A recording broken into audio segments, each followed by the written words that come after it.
Hello guys, welcome to my YouTube channel SK मैथ्स। आइए daily की तरह आज भी मैंने जो क्लास चालू की थी उसको आगे बढ़ाते हुए ये पार्ट सेकेंड वीडियो बन रहा है। कल आप लोग को अभाज्य संख्या तक पढ़ा दिया गया था। आज जो क्लास हो रहा है वो हो रहा भाज्य संख्या। इसके नीचे जितने संख्या हैं सारे को हम पढ़ के खत्म करेंगे। इसके बाद प्रश्न वाली 1.1 शुरू होगा और ये खास करके 10th क्लास के लिए है। या तो यूपी बोर्ड का हो या बिहार बोर्ड का हो या CBSE बोर्ड का हो या अदर कोई भी बोर्ड का हो, सभी बच्चे के लिए ये है। चलिए एकदम शानदार और झकास तरीके से हम लोग पढ़ाई शुरू करते हैं। आप लोग वीडियो को लाइक शेयर सब्सक्राइब करते चले, चलिए जुड़ते चले। और कल का वीडियो जो आप लोग देखे हैं प्ले लिस्ट नीचे बना हुआ है, डिस्क्रिप्शन में डाला हुआ है। कमेंट करके बताएं कैसा वीडियो रहा, कैसा लगा। चलिए, और जो नए बच्चे हैं वो चैनल को सब्सक्राइब करते चले। चलिए आइए देखिए, तो हमारे पास बात था किसके बारे में? अभाज्य संख्या के बारे में। वो पढ़ लिए। अब हो गया भाज्य। वैसी संख्या जिसका 3 या 3 से अधिक गुणनखंड हो। चलिए लिखते हैं, क्या लिखेंगे? वैसी संख्या। देखिए, देखते चलिए आप लोग। वैसी संख्या जिसका 3 या 3 से अधिक, देखिए दो नहीं, 2 या 2 से अधिक नहीं। बहुत बुकों में, बहुत किताबों में लिखा हुआ है 2 या 2 से अधिक, मगर वो गलत है। 3 या 3 से अधिक। कितने? 3 या, देखिए जिसका 3 या 3 से अधिक गुणनखंड हो। क्या हो? 3 या 3 से अधिक क्या हो? 3 या 3 से अधिक गुणनखंड, जिसको बोलते हैं हम लोग फैक्टर। फैक्टर हो, ठीक है। 3 या 3 से अधिक गुणनखंड हो उसे हम लोग भाज्य संख्या कहते हैं। हो उसे भाज्य संख्या कहते हैं। क्या कहते हैं? भाज्य संख्या कहते हैं। चलिए, यहां तक मामला ठीक है। अब ये मामला मेरा हो गया, उसे हम लोग क्या कहते हैं? भाज्य संख्या कहते हैं। अब मामला क्या है इस चीज को समझिए। सर कैसे भाज्य संख्या 3 या 3 से अधिक गुणनखंड वाला होगा, उसको देखते हैं हम लोग। देखिए, देखते चलिए और समझते चलिए। एकदम शॉर्ट तरीके से, एकदम बढ़िया से, शानदार तरीके से आपको पढ़ाया जा रहा है कि आपको सारा बात समझ में आए और आप इसको लिख सकें। चलिए, हो गया 4, 6, 8, 9, 10, 12, 14, 15, उसके बाद 16, 18, 20 ... etc। अब कह रहा है कि आपको कैसे ये 3 या 3 से अधिक है इसका गुणनखंड चेक किया जाए। तो देखिए, 2 या 2 से अधिक अगर रहेगा तो वो तुमको क्या कहलाएगा? वो अभाज्य कहलाएगा। जैसे 2 रहेगा तो, जैसे मान चलिए हम 5 लिए। क्या लिए? 5 लिए। 5 में अगर हम 5 से भाग किए, एक बार में आया, वही 5 लिए। 5 से भाग अगर हम 5 से 1 से किए तो कितने? 5 बार में आया। इसका 2 गुणनखंड निकला। तो 2 गुणनखंड नहीं, 3 से अधिक, 3 या 3 से अधिक होना चाहिए। अब देखिए, जैसे हमारे पास 4 है, 4 को 2 से काट देंगे, फिर 4 यहाँ 2 आएगा, फिर 2 से काट देंगे 1, मतलब 1, 2, 1 आया। उस तरह से नहीं, 4 को 1 से भाग करेंगे 4 आएगा, फिर 4 को 2 से भाग करेंगे 2 दूनी 4 होगा, फिर 4 को 4 से भाग करेंगे 1 आएगा, 1, 2, 3, मतलब 3 फैक्टर जिसका है उसको हम लोग क्या बोलते हैं? भाज्य संख्या। क्या बोलते हैं? भाज्य संख्या। अब आपसे कोई पूछेगा कि सबसे छोटी भाज्य संख्या क्या होगी, तो वो देखिए हमारे पास क्या है? सबसे छोटी। किससे? सबसे छोटी भाज्य संख्या क्या होगी? तो देखिए, सबसे छोटी भाज्य संख्या जो है वो हमको हो जाएगा 4। ठीक है। अब बात आता है कि सर 4 तो हो गया, एक बात और नजर ये आ रहा है कि इस संख्या के अंदर में, किसमें? इस संख्या के अंदर में विषम संख्या भी नजर आ रहा है, जो कि आपको 9 है, जो कि आपको 15 है। कोई दिक्कत नहीं, आगे 20 के बाद 21, वो भी विषम संख्या है। तो अब आपसे पूछा जाएगा कि क्या हो। देखिए पॉइंट, इसका एक पॉइंट और ये बनता है, इस पॉइंट को लिखिए। क्या लिखेंगे? विषम। क्या लिखेंगे? विषम अभाज्य। क्या हो?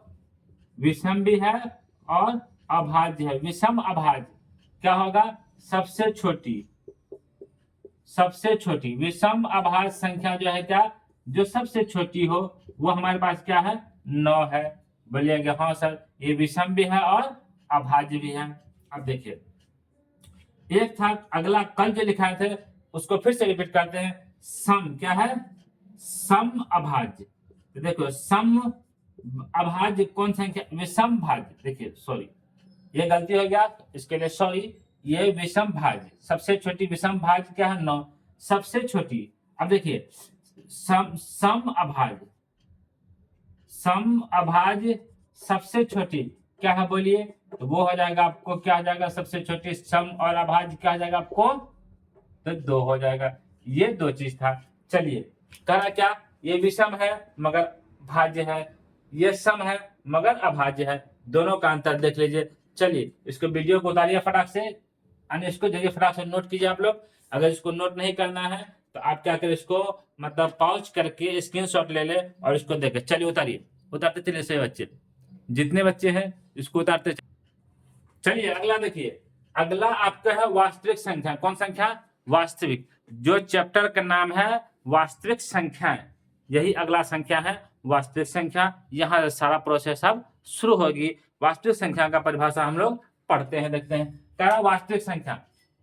देखो वास्तविक संख्या में क्या होता है? परिमेय और अपरिमेय दोनों मिला है। परिमेय संख्या और अपरिमेय संख्या दोनों को जब मिलाएंगे तब क्या बनेगा? वास्तविक संख्या। इसका परिभाषा लिखते हैं हम लोग। क्या लिखते हैं वो देखिए, लिखते हैं परिमेय। क्या लिखते हैं? परिमेय संख्या तथा अपरिमेय। कौन? परिमेय संख्या तथा अपरिमेय संख्या के किसको? समूह को, यानी जुड़ाव को जोड़ेंगे। समूह को, ग्रुप को, समूह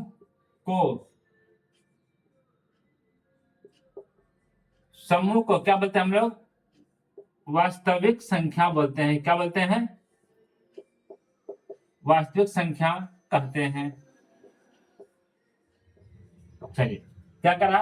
परिमेय और अपरिमेय संख्या का समूह जो है, ग्रुप है, उसी को हम लोग क्या बोलते हैं? वास्तविक संख्या। अब बोलेंगे, देखेंगे कैसे होगा। एग्जाम्पल में देखिए आप कैसे होता है वो देखिए। जैसे हमारे पास 1 है, -4/9 है, -2/7 है, 6 है, 0 है, √5 हो गया, √3 हो गया, 2√2 हो गया। चलिए उतार लिया इसको। ये हमारे पास परिमेय अपरिमेय दोनों का है। कौन है ये? परिमेय अपरिमेय दोनों है। अगला पॉइंट हमारे पास था 9 नंबर में, जिसको हम लोग पढ़ते थे क्या? परिमेय संख्या। कौन संख्या? परिमेय। इसको देखिए, परिमेय संख्या किसे कहते हैं? देखिए वैसी संख्या जिसे P/Q के रूप में लिखा जा सके। चलिए देखते हैं। करा वैसी संख्या जिसे P/Q के रूप में लिखा क्या हो? लिखा जा सके, उसे परिमेय,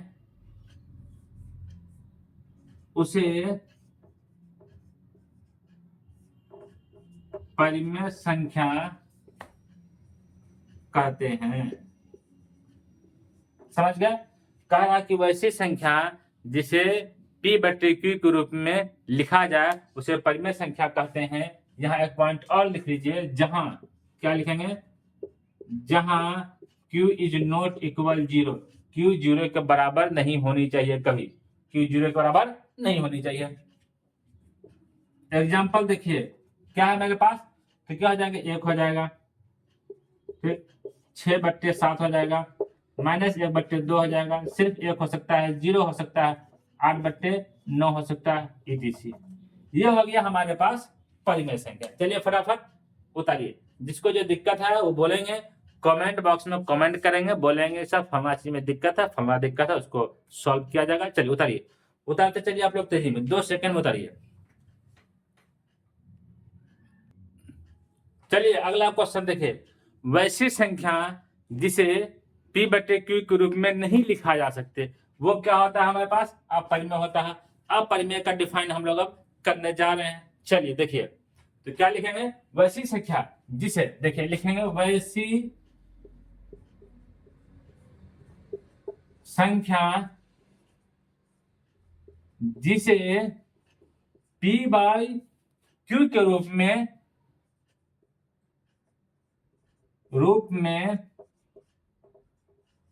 नहीं, p/q के रूप में नहीं लिखा जा सके, उसे क्या कहते हैं?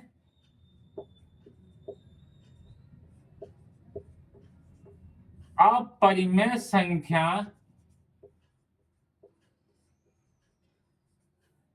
कहते हैं। क्या कहा? वैसी संख्या जिसे p/q के रूप में नहीं लिखा जा सके, उसे अपरिमेय संख्या कहते हैं। जैसे एग्जांपल देखिए, समझिए। एग्जांपल में हमारे पास क्या है? इस चीज को देखिए, जैसे √5, √2, √3, 1 √5, 2 √7 etc। ये सब संख्या हमारे पास क्या कहलाता है? अपरिमेय, जिसे हम लोग p/q के रूप में नहीं लिख सकते हैं, p/q के रूप में नहीं लिखा जा सकता है। चलिए, अब हमारे पास अगला प्रोसेस ये है कि आप लोग के पास जो हम कल नोट दिए थे और कल आप लोग को जो बताए थे, इसमें से यही 10 संख्या था। 10 संख्या के बारे में हम लोग 10 संख्या को बारी बारी से हम लोग पढ़ लिए। कल हम लोग 6 संख्या तक पढ़ लिए थे, आज 4 संख्या तक पढ़ लिए। मामला हो गया समाप्त। अब आगे हमारे पास है संख्या बुक के बारे में। अब बुक में जो संख्या के बारे में कहा गया है, जिस चीज के बारे में कहा गया है, उसको पढ़ेंगे, उसको समझेंगे। इसके बाद तो हम लोग क्या करेंगे? सबसे पहले एक्सरसाइज को शुरू करेंगे और एक्सरसाइज पे चलेंगे। चलिए, अब हम लोग सबसे पहले संख्या क्या सब दिया हुआ है, इस चीज को पहले हम लोग देखते हैं। चलिए, इसको नोट डाउन करते चलिए आप लोग फटाफट, सभी बच्चे नोट डाउन करते चले, नोट डाउन करते चले। चलिए अगला देखिए, एचसीएफ क्या है? एचसीएफ, जिसको हम लोग बोलते हैं क्या? मौसर। इसी पे खेला है। चलिए, इसी पे हम लोग सभी यादें मिल करके खेला करेंगे। इससे पहले एचसीएफ निकालने के लिए, एचसीएफ निकालने से पहले यूक्लिड साहब एल्गोरिथम और लेम्मा सब मिल करके क्या फार्मूला दिया, उस चीज को पहले हम लोग लिखते हैं और पहले उसको समझते हैं। देखिए, दिया क्या फार्मूला हमारे पास था? a = bq + r। ठीक है, यहां पे लिखा, जहां क्या लिखा, जहां क्या लिखा, आप लोग बोलिए, कोई थोड़ा सा बता दिए क्या लिखा। देखिए, ये जो है b is not equal 0, b जो है 0 के बराबर नहीं होनी चाहिए कभी भी। b किसके बराबर? 0 के बराबर नहीं होनी चाहिए, a के बराबर नहीं होनी चाहिए, क्योंकि b जब 0 हो जाएगा, a जब 0 हो जाएगा, तो फिर b से, चलिए आगे देखिए अगला क्या प्रोसेस था, हम लोग चलते हैं। अब हमारे पास इसी फॉर्मूला में सबका नाम देते हैं। नाम क्या क्या है, उस नाम को देखिए, इसको देखिए, इसको देखिए, इसको देखिए और इसको देखिए। सबसे पहले एक फॉर्मूला आप लोग पढ़े होंगे, उसको देखिए और देख करके हम लोग चलते हैं। उस फॉर्मूला का नाम क्या है? भाज्य। क्या है? भाज्य बराबर, पढ़े हैं, भाजक, ठीक है, गुना भाग फल, और जोड़ कितना है? शेषफल। इस फार्मूले को हम लोग पढ़े हैं और समझते हैं। इसी फार्मूले के अनुसार ये दिया हुआ है, इसी फार्मूले के अनुसार क्या दिया हुआ है? ये दिया है। इसको वो माना है a, इसको माना है b, इसको माना है q और प्लस इसको माना है r। इसी को शॉर्ट में लिखा है a = bq + r। ठीक है, इसी फार्मूले पर कह रहा है कि आप इसको एचसीएफ निकालिए। ठीक है, इस फार्मूला का नाम क्या है? ये यूक्लिड विभाजन एल्गोरिथम। यहां लिख देते हैं आपको, क्या यहीं पे लिखते हैं यूक्लिड, क्या लिखते हैं आपको? यूक्लिड विभाजन एल्गोरिथ्म, देखिए यही है यूक्लिड विभाजन एल्गोरिथ्म। इसी से ये फार्मूला दिया गया, जिस फार्मूला के बारे में हम लोग अभी पढ़ रहे हैं और एसएफ निकालने का कोशिश कर रहे हैं। चलिए ये हो गया, यहाँ तक उतार लिए। चलिए सभी बच्चे उतारते चलिए, सभी बच्चे इसको नोट करते चलेंगे, उतारते चलेंगे। अब देखिए एसएफ कैसे निकाला जाएगा। कोई भी संख्या का पहले सिंपल आप एसएफ समझिए, सिंपल आप एलसीएम समझिए, उसके बाद तो हम लोग चलेंगे किस पे, एल्गोरिथ्म का फॉर्मूला पे जो दिया हुआ है ए बराबर बी क्यू प्लस आर, इस पे चलेंगे, इसको सिद्ध करेंगे, इससे मान बैठाएंगे और उसको फिर डिफाइन करके यानी सारा जो बुक का एक्सरसाइज है वो शुरू किया जाएगा। पहले आज एलसीएम आप देख लीजिए, एलसीएम देख लीजिए, ठीक है। चलिए अब हमारे पास एक क्वेश्चन और है आप लोगों से, आप लोग पढ़े होंगे कि सर आप तो ये लिखा दिए, क्या लिखा है, मतलब कि परमे लिखा दिए। परमे के ही तरह एक क्वेश्चन और है, एक यानी डिफिनेशन और है जिसको हम लोग भिन्न बोलते हैं। चलिए उसको देखिए क्या है, भिन्न संख्या।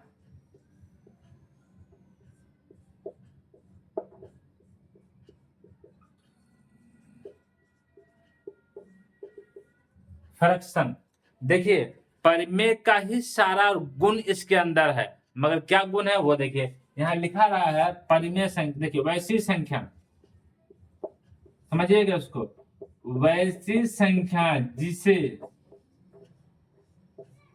P बट्टे Q या A बट्टे B कीजिए, समझ में आएगा अच्छा से, A बाय B के रूप में लिखते हैं, उसे भिन्न संख्या। अब ध्यान दीजिए थोड़ा सा, एक सेकंड के लिए समझिए क्या कहा, भिन्न संख्या वैसी संख्या जिसे A बाय B के रूप में लिखते हैं उसे भिन्न संख्या कहते हैं। अब थोड़ा सा आप लोग समझिए, आप सर परिमेय संख्या लिखा थे, हाँ लिखा थे, परिमेय संख्या में था वैसी संख्या जिसे P बट्टे Q के रूप में लिखा जा सके। देखिए दोनों का बात देखिए, 2 सेकंड रुकिए और समझिए बात को, आपको कहीं दिक्कत ना होगा, ना भिन्न में दिक्कत होगा और ना परिमेय में दिक्कत होगा। कोई भी पूछेगा, कहीं भी पूछेगा, आप बेधड़क से जवाब दे सकते हैं, बता सकते हैं एकदम शानदार तरीके से। देखिए तो क्वेश्चन आपके पास था कि परिमेय संख्या वैसी संख्या जिसे P बट्टे Q के रूप में, देखिए P बाय Q के रूप में लिखा जा सके। इसको लिख भी सकते हैं, नहीं भी लिखेंगे तो चलेगा, ठीक। भिन्न कह रहा है A बट्टे B के रूप में लिखा होना चाहिए, इसको लिखना ही है, क्या करना है, लिखना ही है। तो भिन्न को क्या करेंगे हम लोग, A बट्टे B के रूप में लिखना ही पड़ेगा, तब जाके भिन्न कहलाएगा। अब आपसे सवाल है, आप लोग देखिए थोड़ा सा और हमको समझाइए और आप लोग समझिए और आप लोग देखिए थोड़ा इसका जवाब आप लोग दीजिए, क्योंकि होशियार बच्चे हैं जवाब फटाफट देंगे। ये 1 है, ये 5 है, ये 6 बट्टे 7 है, ये हो गया, ये हो गया। इसमें से अगर आपसे पूछेगा कि भिन्न कौन है, भिन्न कौन कौन है, ये भिन्न में है, ये भी भिन्न है, ये भी भिन्न है, ये भी, ये सब फ्रैक्शन में है। मगर आपसे पूछेगा कि परिमेय में कौन कौन है, तो आप बोलोगे कि सर यहां से लेके ये सारा जो है टोटल, ये टोटल किसमें है, परिमेय में है, ठीक है। क्यों भिन्न कहा कि हम जब तक P बट्टे Q के रूप में नहीं रहेंगे तब तक हम भिन्न नहीं कहलाएंगे। भिन्न क्या कहा कि जब तक हम P बट्टे Q के रूप में नहीं रहेंगे तो हम भिन्न नहीं कहलाएंगे। मगर परिमेय ये बोला कि अगर P बट्टे Q के रूप में है तो हम भिन्न हैं, अगर P बट्टे Q के रूप में नहीं है, सिंगल है, 1 है, 2 है, 3 है, 4 है, फिर भी हम परिमेय हैं। तो बोलता है कैसे तुम परिमेय हो, तो उनका कहना यह है कि हमारे अंदर, किसके अंदर, हमारे अंदर आप देखिए अगर 3 है, 3 के नीचे आप 1 डाल के P बट्टे Q के रूप में बना सकते हैं। यहाँ बनाने का बात आया कि आप उसको बना सकते हैं, कर सकते हैं, मगर भिन्न कारक नहीं। जब तक हम P बट्टे Q के रूप में नहीं रहेंगे, जब तक हम P बट्टे Q के रूप में नहीं आएंगे तो हम भिन्न नहीं कहलाएंगे। अब आपसे एक पॉइंट है कि क्या सभी भिन्न, सुनिए देखिए, क्या सभी भिन्न परिमेय हो सकता है? क्या सभी परिमेय भिन्न हो सकता है? ये दो बात आपसे है, दो बात है, उसको हम लोग देखते हैं, समझते हैं। समझिए, क्वेश्चन कहा क्या सभी भिन्न, कौन भिन्न? अब पहले समझिए आप बात को। क्या कहा कि क्या सभी भिन्न, जितने भिन्न है लिखेंगे, क्या सभी भिन्न, जितने जो भिन्न है, सभी भिन्न भिन्न परिमेय हो सकता है? आप बोलिएगा हाँ सर, सभी भिन्न जो है परिमेय हो सकता है। ठीक, जैसे देखिए भिन्न हमारे पास 1/2 था, 4/7, 6/7 था, -1/9 था, -2/11 था। ये हमारे पास भिन्न है, सब भिन्न है, परिमेय हो सकता है। तो क्वेश्चन आपसे है, तो आप जवाब दिए कि हाँ सभी भिन्न जो है परिमेय हो सकता है। अब अगला क्वेश्चन है कि क्या सभी परिमेय, क्या सभी परिमेय भिन्न हो सकता है? तो देखिए लिखते हैं, लिखेंगे क्या सभी परिमेय, कौन संख्या, क्या सभी परिमेय भिन्न हो सकता है? तो आप बोलोगे नहीं हो सकता है। क्या हो सकता है? नहीं हो सकता है। अब कैसे, वो देखो, जैसे है सभी परिमेय भिन्न हो सकता है, तो परिमेय देखिए हमारे पास क्या क्या, इसमें लिखिएगा हाँ हो सकता है, लिख दीजिए हाँ हो सकता है। ठीक है, ठीक, कैसे? अब इसका एग्जांपल देखिए, परिमेय आप 1/2 लिखे ही, 6/7 लिखे ही, मगर 4 भी लिखे, 9 भी लिखे, -2 भी लिखे, तो क्या आप बताइए ये दोनों तो परिमेय है, भिन्न हो सकता है, मगर क्या ये तीनों हो सकता है भिन्न? नहीं हो सकता। यही बात तो हाँ क्वेश्चन पूछा आपसे, और ये बात बहुत गहरी बात है ये, इस बात को आप मजाक में ना लें, और इसको आप गहरी बात है, इसको बढ़िया समझे, इस पॉइंट को, इसके डिफिनेशन को, इसके रूल को, कि कहीं आपको दिक्कत ना हो। चलिए देखिए क्या कहा कि क्या सभी भिन्न परिमेय हो सकता है? तो आप बोले हाँ हो सकता है।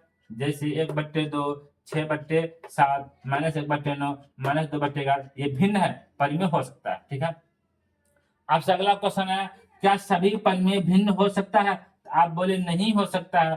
क्यों नहीं? क्योंकि ये 1/2 परिमेय है, ये भी परिमेय है, ये दोनों तो भिन्न हो जाएगा, मगर ये आपको परिमेय है, ये परिमेय है, मगर ये बट्टे में नहीं है, ये आपको भिन्न नहीं हो सकता है। चलिए उतारते चलिए तेजी में, सही बच्चे इसको उतारते चले, उतारे फटाफट, जितने बच्चे हैं इसको नोट करते चले। चलिए आगे देखिए, अब हम लोग एसएफ निकालने के लिए शुरू हो गए हैं, तैयार हो गए हैं। अब जिसको जिस बच्चे को जो दिक्कत होगा वो कमेंट बॉक्स में लिखेंगे, और उसको हम फिर से समझा देंगे, बता देंगे, बुझा देंगे।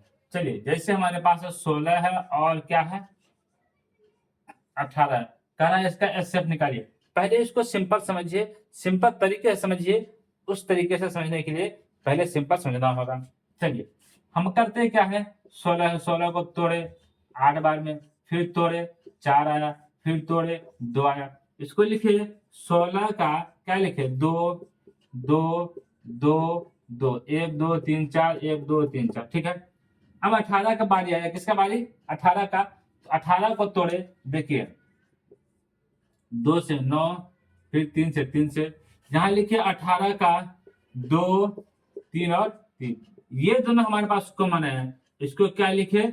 एसएफ लिखे। ठीक, कॉमन जो भी आएगा वो क्या कहलाएगा? आपका एसएफ कहलाएगा। एक इस तरीके से हम लोग एसएफ बनाते हैं। दूसरा तरीका क्या है, इसको देख लीजिए, समझिए। अभी आपको हम बताना बनाना शुरू कर रहे हैं, सिखा रहे हैं, समझिए आप पहले पूरे बढ़िया से। इसको देख लिए, अगला देखिए, अगला हमारे पास स्टेप क्या होता है, वो स्टेप हमारे पास क्या है, जैसे देखिए यही 16 था और क्या था 18 था, इसी दोनों को देखते हैं।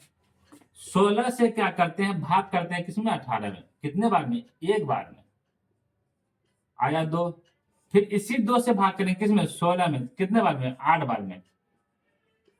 तो अब कह रहा है कि ये हमारे पास एसएफ नहीं होगा, ये क्या होगा? ये एसएफ नहीं होगा। एसएफ कौन होगा? जिससे भाग लग जाए पूरी पूरी, क्या कर रहा है, जिससे एसएफ। अच्छा सुनिए काम की और कल एसएफ एल्शियम और ये सब का कल डिफिनेशन लिखा देंगे आपको एकदम आसानी तरीके से, आसानी है, आसान भाषा में लिखा देंगे, आप समझ जाइएगा। हम बताते हैं एसएफ कहता वो कि वह सबसे बड़ी से बड़ी संख्या जो पूरे संख्याओं को आराम से डिवाइड कर दे। तो वो देखिए यहाँ पे हमारे पास क्या आया, यहाँ एसएफ हो गया, तुम्हें क्या 2 हो गया, जो ये 2 इसको भी डिवाइड कर देगा और इसको भी डिवाइड कर देगा, 2 से भाग लग जाएगा। ये हो गया। अगला क्वेश्चन देखिए, अगला क्वेश्चन आप देखिए, जैसे हमारे पास है 21 एंड आपको देते हैं 17। अब कहिएगा सर इसमें कैसे भाग लगेगा, चलिए देखते हैं। जब कोई भी संख्या अलग अलग हो और उसको एलसीएम निकालना हो, एसएफ निकालना हो, तो उसका एसएफ 1 होता है, एलसीएम निकालना हो तो उसी संख्या से गुना कर दिया जाता है। हम लोग निकालते हैं, 17 से भाग करते हैं किसमें, 21 में, 17 एकम 17, बचे कितना, बचे 4, फिर 4 से भाग किया 17 में, कितने 4 चौके 16, बचे कितना 1, 1 से भाग किया 4 में, तो 4 बार में हमारे पास आया ये 4, ये जो एचसीएफ है, एचसीएफ हमारे पास कितना निकल गया, 1 निकल गया। ये इसका तरीका है। इस पे और क्वेश्चन आप लोग को अब होमवर्क दिया जा रहा है, एचसीएफ आप लोग निकाल के लाएंगे, क्या निकाल के लाएंगे, एचसीएफ निकाल करके कमेंट बॉक्स में लिखेंगे 11 and 160, 22 and 122 and 130, 1 number, 2 number, 3 number, 60 and 90, 70 और 30, एक लास्ट 104 एंड 105। इसका आपको क्या निकालना है, एसएफ निकाल करके कल हर हाल में आपको लाना है, कमेंट बॉक्स में बताना है। सही बच्चे इसको उतारिए, नोट डाउन करते चलिए जितने बच्चे हैं। और आप लोग को बता दिया जाए कि हर रोज की तरह आज भी आपको वीडियो बनाया गया, एक्सरसाइज के बारे में पढ़ाया गया 1.1। अब कल जो है, कल आराम से आप आंख नाक मुंह बंद करके कल से आप लोग को एक्सरसाइज पढ़ाया जाएगा 1.1।